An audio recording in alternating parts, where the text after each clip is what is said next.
नमस्कार बच्चों। सिद्धार्थ शिक्षा सदन सूरत रोड द्वारा संचालित ऑनलाइन क्लास में आप सबका फिर से स्वागत है। मैं आपका संस्कृत का टीचर गोविंद चौहान हूँ। हम लोगों ने हमारी पाठ्य पुस्तक के 6 पाठों का अध्ययन कर लिया।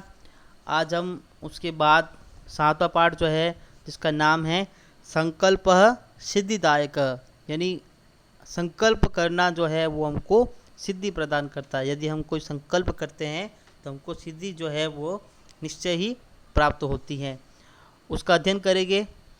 तो सबसे पहले हम उस पाठ के शब्दार्थ देख रहे हैं। बच्चों, इस पाठ के शब्दार्थ बहुत ज़्यादा है, तो आपको समझना भी जो है वो थोड़ा कठिन लगेगा, इसलिए आप इसको ध्यान से सुने और समझें। तो देखिए, पति रूपेण, पहला शब्द है पति रूपेण। पति रूपेण का अर्थ है पति के रूप में, पति के रूप में, एज हस्बैंड इंग्लिश में बोलेंगे इसको। एतदर्थम, एतद धन अर्थम, एतद धन अर्थम। बच्चों, यहाँ पर एतत् शब्द है, वैसे तो एतत् और उसके बाद अर्थम, जसत्व व्यंजन संधि होती है इसके अंदर। तो जो ये प्रथम वर्ण है वो तृतीय वर्ण में बदल जाता है, प्रथम वर्ण है वह तृतीय वर्ण में बदल जाता है। तो यहाँ पर जो ए त है वो त जो है वो द में बदल गया, तो ए तदर्थम शब्द बना। और अ जो है वो त के अंदर मिल गया, इस त के अंदर त अ मिला तो शब्द बन गया ए तदर्थम। तो इसका अर्थ हो गया इसके लिए, फॉर दिस। अवांछित, अवांछित का अर्थ है चाहती थी, डिजायर्ड। मात्रे, मात्रे में तृतीय विभक्ति है बच्चों, इसलिए इसका अर्थ हो गया माता से, टू मदर। चिंताकुला, चिंताकुला, चिंता और आकुला शब्द हैं दो। चिंता से परेशान, चिंता से व्याकुल। पार्चर्ड बाई एक्सेंटी। फिर देखिए मनीषिता, यानी चाहा गया या इच्छित, चाहा गया या इच्छित, इसको भी इंग्लिश में बोलेंगे डिजायर्ड। फिर देखिए आगे, तादृशः, तादृशः यानी वैसा, इंग्लिश में बोलेंगे इसको लाइक। अभिलाषः, अभिलाषा इच्छा, इसको भी बोलेंगे डिजायर। फिर तपसा, तपसा का अर्थ हो गया तपस्या से, यहाँ पर भी कौन सी विभक्ति है, तृतीय विभक्ति, तपस्या से, बाय पेनेंस। फिर देखिए प्राप्स्यामि यानी प्राप्त करूँगी, प्राप्त करूँगी, क्योंकि यह बात जो है वो पार्वती कहती है, जो शिव की पत्नी है भगवान शिव की, वह कहती है, इसलिए करूँगी शब्द आया, तो प्राप्त करूँगी। Will get. जीवनाभिलाषः, देखिए जीवन धन अभिलाषः, यहाँ पर जो है वो दीर्घ संधि है, जीवन में अ आया हुआ है और अभिलाष में भी अ आया हुआ है, तो ये दोनों मिलकर आ बन गए, तो जीवनाभिलाषः यानी जीवन की चाह, लाइफ डिजायर, जीवन की चाह, जीवन की अभिलाषा। फिर देखिए आकुलितम, आकुलितम का अर्थ हो गया परेशान, जिसको बोलेंगे डेस्परेट। आगे देखिए बच्चों, साकम, साकम का अर्थ हो गया साथ। ये 4 शब्द है, मैंने आपको पहले बताया है, सह, साकम, सार्धम और समम, जिसका अर्थ है साथ। चारों शब्दों का एक ही अर्थ होता है, और इन चारों शब्दों के साथ में हमेशा तृतीय विभक्ति का प्रयोग होता है। इंग्लिश में बोलेंगे इसको विथ। निष्क्रामति, निष्क्रामति यानी निकल जाती है, गोज आउट या एग्जिस्ट। फिर देखिए मनसा, मनसा का अर्थ हो गया मन से, बाय हार्ट एंड माइंड। वचसा यानी वचन से, बाय वर्ड। कर्मणा और कर्म से, बाय एक्ट। ये हमारे जो है, हमने सदाचार पाठ जो पढ़ा था उसमें बताया गया था ना कि हमें हमेशा जो है गुरु, माता पिता और श्रेष्ठ लोग जो है उनकी मन, वचन और कर्म से सेवा करनी चाहिए। तो वही चीज़ें हैं, मन से, वचन से और कर्म से। तपति स्म यानी तपस्या करती थी, तपति स्म, स्म शब्द है ना बच्चों, यहाँ पर देखो शब्द है तप, तप, ये तप का अर्थ हो गया तपस्या करना।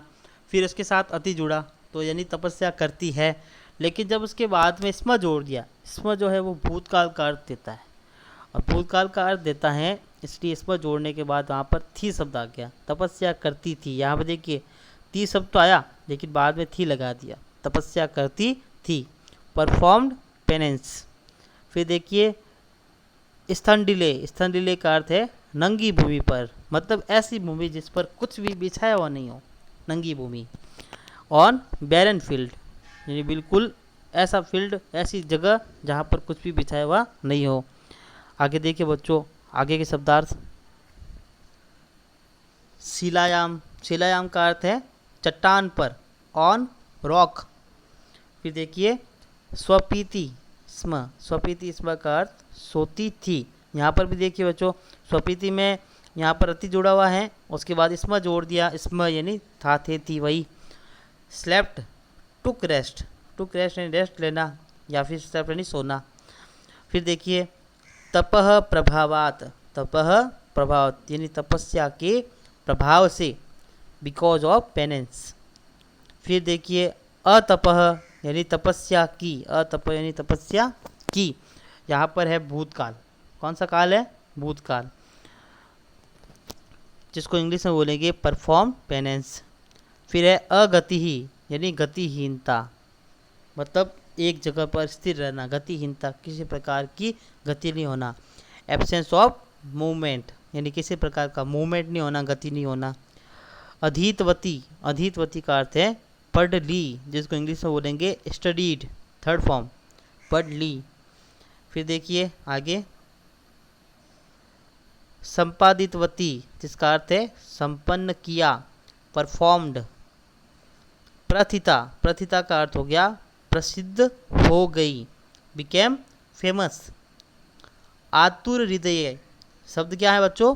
आतुर हृदय, इसको हृदय नहीं बोलेंगे, इसको बोलेंगे हृदय। इसमें री की मात्रा है और ह का उच्चारण थोड़ा कम होता है, तो आतुर हृदय शब्द क्या होगा? आतुर हृदय यानी हे व्याकुल हृदय वाली, हे व्याकुल हृदय वाली। एगिटेटेड वन। नेपथ्य, नेपथ्य का अर्थ है पर्दे के पीछे से, नेपथ्य का अर्थ पर्दे के पीछे से, फ्रॉम द बैक स्टेज। आश्रम वटुहु, आश्रम वटु का अर्थ हो गया आश्रम का ब्रह्मचारी, आश्रम का ब्रह्मचारी। Pupil from hermitage. फिर है झटिति, झटिति का अर्थ है जल्दी से, क्विकली, इंग्लिश वर्ड क्या हो गया? क्विकली यानी जल्दी से। फिर क्रियार्थम, क्रियार्थम का अर्थ हो गया तप के लिए, फॉर पेनेंस, यानी तप के लिए मैं यहाँ पर आई हुई हूँ। फिर देखिए आगे पूजोपकरणम, पूजा धन उपकरणम। यहाँ पे देखिए बच्चों पूजा और उसके साथ पे शब्द आया हुआ उपकरणम, तो पूजा में आ की मात्रा आई हुई है और उसके बाद है उपकरणम, तो उसमें ऊ आया हुआ है, तो आ और ऊ दोनों मिलकर बना ओ, तो यहाँ पर होगी गुण संधि, इसका अर्थ हो गया पूजा की सामग्री। पूजो उपकरण, उपकरण यानी हो गया सामग्री और पूजा यानी पूजा की, तो पूजा की सामग्री, मीन्स ऑफ वर्शिप। फिर देखिए सुलभम, सुलभम यानी आसानी से प्राप्त, इजीली अवेलेबल, जो आसानी से प्राप्त हो जाए, इजीली। धर्म साधनम, धर्म साधनम का अर्थ हो गया धर्म का साधन, मीन्स ऑफ रिलीजियस वर्क, धर्म का साधन। तुष्णिम, तुष्णिम का अर्थ है चुप, साइलेंट। आकुली भूय, आकुली भूय का अर्थ होता है परेशान होकर, बीइंग डिस्टर्ब्ड यानी परेशान होकर। उपहसती यानी उपहास करता है, इंसल्ट करता है, मेक्स फन, किसी का मजाक उड़ाना। फिर देखिए आगे अन्यथा, अन्यथा का अर्थ हो गया अन्य प्रकार से, अदरवाइज, क्या हो गया? अदरवाइज यानी अन्य प्रकार से। आगे देखिए बच्चों अगले शब्दार्थ, आगे देखिए बच्चों शमशाने, शमशाने का अर्थ है शमशान में, इन द सेरेमोनियल ग्राउंड। यहाँ पे देखिए बच्चों शमशाने शब्द के अंदर आए हुई है सप्तमी विभक्ति एक वचन, जैसे रामे वैसे शमशाने, तो इसलिए कारक चिन्ह आएगा में कारक चिन्ह, क्योंकि सप्तमी विभक्ति में हमेशा में कारक चिन्ह लगता है। फिर देखिए अंगराग यानी अंगलेप, क्या बोलते हैं? एनोइनमेंट। परिजना, मित्रगण, परिजना का अर्थ हो गया मित्रगण, इसको इंग्लिश में बोलेंगे फ्रेंड्स। फिर भूतगण, भूतों की टोली, होस्ट ऑफ घोस्ट, भूतों की टोली। फिर देखिए आगे बच्चों, वाचाल शब्द है, वाचाल का अर्थ है बड़बोला, मतलब हर वक्त बोलता रहता है, कभी चुप नहीं होता, इसको बोलते बबलर। अपसर, अपसर का अर्थ हो गया दूर हट, कीप अवे, यानी यहाँ से दूर हट जाओ। यथार्थम, यथार्थम का अर्थ है वास्तविक, ट्रू और रियल। पाप भाग, पापी, सिंफुल। पृष्ठतः, पीछे से, फ्रॉम बिहाइंड यानी पीछे से। परित्यज्य यानी छोड़कर, आफ्टर लिविंग यानी छोड़कर। फिर देखिए आगे बच्चों, कंपते जिसका अर्थ है कांपती है। ट्रिबलस, प्रीतः यानी प्रसन्न, इसको बोलते हैं प्लीज्ड। संकल्पेन यानी संकल्प से, विथ फर्म डिजायर। अद्य प्रवृत्ति यानी आज से, अद्य यानी आज, प्रवृत्ति यानी से, फ्रॉम टुडे। कृतदासः यानी खरीदा हुआ नौकर, अस्लेव। वीनतानना नीचे की ओर मुंह की हुई। Keeping downward, keeping downward face, यहाँ पर नीचे वर्ड लिखा हुआ है एक बच्चों, फेस, कीपिंग डाउनवर्ड फेस यानी नीचे मुंह करना। और वी हंसती यानी मुस्कुराती है, स्माइल्स। तो बच्चों ये इसके शब्दार्थ थे। अब हम जो है पाठ जो है वो शुरू करते हैं। तो देखो बच्चों, पार्वती शिव को पति के रूप में अवांछित यानी चाहती है। पार्वती जो है वो शिव को पति के रूप में चाहती है। एतदर्थम, एतदर्थम यानी इसके लिए, सा तपस्याम कर्तुम इच्छत, वह तपस्या करने की इच्छा रखती है, उसको तपस्या करनी होती है। सा स्वकीय मनोरथम मात्रे न्यवेदित, वह जो है अपना मनोरथ, अपनी मन की जो इच्छा है वो अपनी माता को सुनाती हैं। तत्श्रुत्वा, यह सुनकर माता मैना, जो पार्वती है उसकी माता का नाम मैना, तो मैना जो है वह चिंताकुला अभवत, चिंता से व्याकुल हो जाती है, वो चिंता में पड़ जाती है कि मेरी एक ही बेटी है और उसने भी क्या किया, शिव को पाने की इच्छा रख दी है, जो कि बहुत ही कठिन है। वैसे शिव को पाना बहुत सरल है, लेकिन माता के हिसाब से वह बहुत कठिन था, तो चिंता में व्याकुल हो जाती है। तो मैना बोलती है, सुनिए उसकी माता क्या बोलती है, वत्से यानी हे वत्सा, हे बेटी, मनीषिता देवता गृहे एव संति, हमारे इच्छित देवता, जो जिसकी हमें इच्छा है वह देवता तो घर पर ही है। तपह कठिनम भवति, तप बहुत ही कठिन होता है। तब शरीरम सुकोमलम वर्तते, और तुम्हारा शरीर तो बहुत ही कोमल है, बहुत नाजुक है। गृहे एव वस, इसलिए घर में ही रहो। अत्रैव तव अभिलाषः सफलम भविष्यति, यानी वहाँ यहाँ पर ही तुम्हारी अभिलाषा जो है वो सफल हो जाएगी।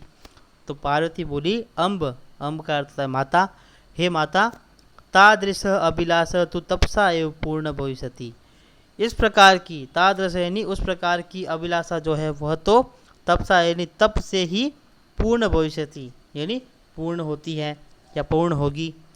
अन्यथा तादृशम पति कथम प्राप्स्यामि, नहीं तो मैं उसके जैसा, उनके जैसा जो है पति कैसे प्राप्त करूँगी या कैसे प्राप्त करती हूँ। अहम तपह एव चरिष्यामि, मैं तप ही करूँगी, इति मम संकल्प, यानी यह मेरा संकल्प है। तो मैना बोलती है, पुत्री त्वमेव में जीवन अभिलाष, तुम ही मेरे जीवन की अभिलाषा हो, हे पुत्री तुम ही मेरी जीवन की अभिलाषा हो। तो पार्वती बोलती है, सत्यम यानी सत्य है। परम मम मनः लक्ष्यम प्राप्नुम आकुलितम वर्तते, मेरा जो मन है वो तो लक्ष्य प्राप्त करने के लिए व्याकुलित हो रहा है। सिद्धिम प्राप्य पुनः तवेव शरणम आगमिष्यामि, मैं सिद्धि प्राप्त कर कर पुनः जो है वो आपके शरण में ही आऊँगी। अद्येव, अद्येव का अर्थ हो गया आज ही, अद्यतन एव वृद्धि स्वर संधि, आज ही। विजया यानी विजया के साथ में, विजया जो है उसकी सहेली है, साकम यानी साथ में। गौरी शिखरम गच्छामि, गुरु शिखर, गोरी शिखर जो पर्वत है उसके ऊपर मैं जाऊँगी। ततः पार्वती निष्कामती, यानी फिर बाद में जो है वो पार्वती निकल जाती है अपने घर से। अब देखते बच्चों इसका हिंदी अनुवाद। तो देखिए बच्चों, पार्वती शिव को पति के रूप में पाना चाहती है, इसलिए वह तपस्या करने की इच्छा करती है। वह अपनी मन की बात मात्रा यानी माता को बताती है। यह सुनकर माता मैना जो है वो चिंता में व्याकुल हो जाती है। फिर मैना बोलती है, देखिए इनकी कन्वर्सेशन बातचीत, हे बेटी, इच्छित देवता घर पर ही है, तब कठिन होता है, घर पर ही रहो, यही तुम्हारी अभिलाषा सफल हो जाएगी। वो बोलती है कि तब कठिन होता है, तुम घर पर ही रहो, यहाँ पर भी तुम्हारी अभिलाषा जो है वह शांत हो जाएगी, पूरी हो जाएगी। तो पार्वती बोलती है, हे माता, ऐसी अभिलाषा तो तपस्या से ही पूर्ण होती है, नहीं तो उनके जैसा पति कैसे प्राप्त करूँगी। मैं तप ही करूँगी, यह मेरा संकल्प है। तो मैना बोलती है, हे पुत्री, तुम ही मेरे जीवन की अभिलाषा है। तुम ही मेरे जीवन की क्या हो? अभिलाषा। पार्वती बोलती है, सत्यम, यानी यह बात सत्य है, पर मेरा मन जो है, मेरा जो मन है वो लक्ष्य प्राप्त करने के लिए आकुलित यानी व्याकुल हो रहा है। सिद्धि प्राप्त करके वापस तुम्हारे ही शरण में आऊँगी। आज ही विजया के साथ में गौरी शिखर जाती हूँ। और वो गौरी शिखर जो पर्वत है, गौरी शिखर, उसके ऊपर निकल जाती है। तो बच्चों, आज हम इतने ही पाठ का अध्ययन करेंगे। बाकी जो पाठ है उसका अध्ययन हम अगले अध्याय में करेंगे। आपको क्या करना है, इसके सारे शब्दार्थ ध्यान से सुनना बच्चों, इसके सारे शब्दार्थ जो है वो आपको करने हैं। और उसके बाद में जो है, ये मैंने थोड़ा सा पाठ पढ़ाया, उसको आप संस्कृत में लिखोगे और फिर उसका हिंदी अनुवाद लिखोगे। धन्यवाद।